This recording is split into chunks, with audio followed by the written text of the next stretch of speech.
Hey, everybody out there. It's Alabama Deep. I'm coming back at you. All right, so today we have a new watch review. But before we do, whoosh, let's show my new bracelet I got off Alibaba. It features the Rolex crown on it. Facsimile, it looks like a presidential. No, wait, I'm sorry, it's not presidential. Oh, what am I thinking? The Jubilee uh, watch band. 71 cents. Not bad for that, actually. It's very nice. I enjoy it. Okay, so we are looking at a new watch review. This is a replica watch. This replica watch, I got it off Wish, and it is an Omega. Yes, we got a little something different. And let's try to adjust a little bit of light, if we can. The light. Try to bring it up a little bit. There we go. So now we can see this watch just a little bit better. So let's come in on it and let's have a look.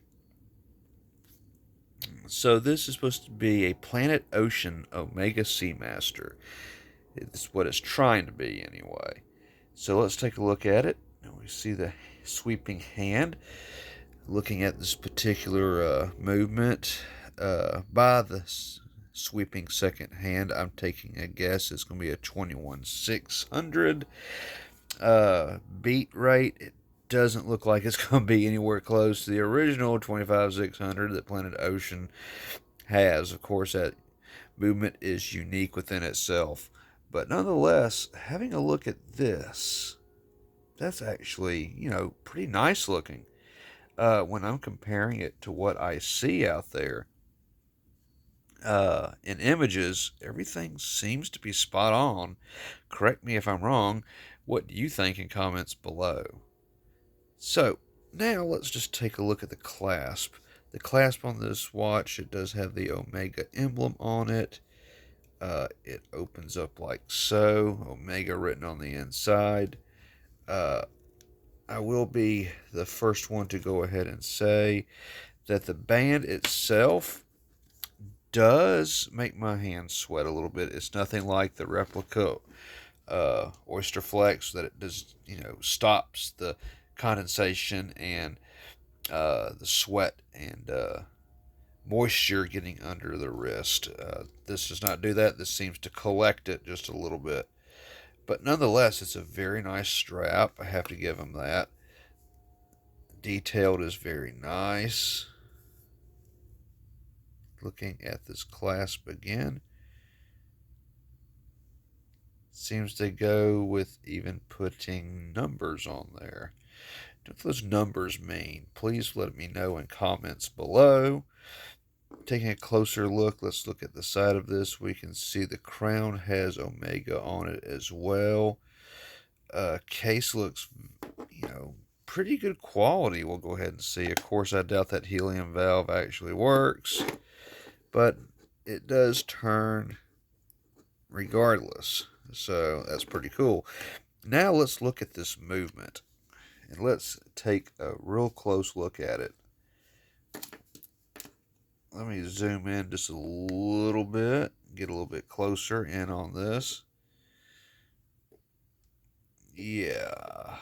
We're looking at this movement. It is nothing like, what is it, the 8605, I think is what it's supposed to be emulating.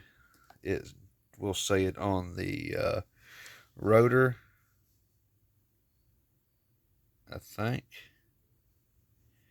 And although that does appear to be a nice finish, we're looking at the rest of the movement.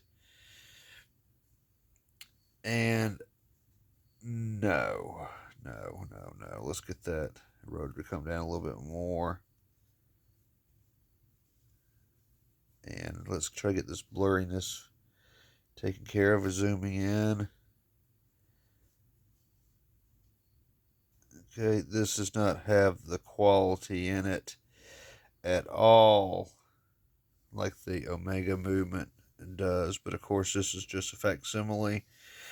Yeah, that's going to be, to me, I don't know really what to think about it. But looking at that sweeping hand, it is a little choppy. It does not seem to be the greatest.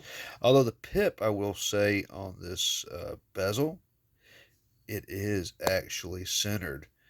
The helium valve crown is in the correct position. Everything seems to match up on the dial the way it does. I even thought that, man, they might have some type of reflectiveness coating put onto this, because it doesn't really take all the light from this bulb here. I can actually still, read it. So I'll give them a tip for that. It may have some type of reflection on it. Nothing like this, where if we put the light straight on it, if we can. Whoa, it just blinds it out totally for that second. Did you see that? But it's not doing that on the crystal, so it is reflecting somewhat, it would appear. Planet Ocean is engraved on there very nicely. 300-meter, 2,000 feet. I severely doubt that. So, okay, so the rotor is very nice, but this movement is probably just going to be a 2813 is my guess by looking at it, and very cheap 2813 at that. So they don't get a great score on me for the movement, except for it's a cheap Chinese movement. But they will get an applause for me simply because of the way that they have built the front of this watch. The front of this watch, to me, in any case, is very good. We can come in very close on this, and let's have a look. Watching that second hand sweep on around, we could take a look, and under magnification we can see that the details on the hands, they look very nice, actually. If I get the magnification in, it'd probably be a little bit more choppy.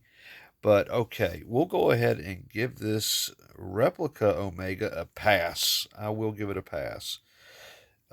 Yes, it's 21600, 2813 movement, judging by what I have seen so far, with a nice dial put on it.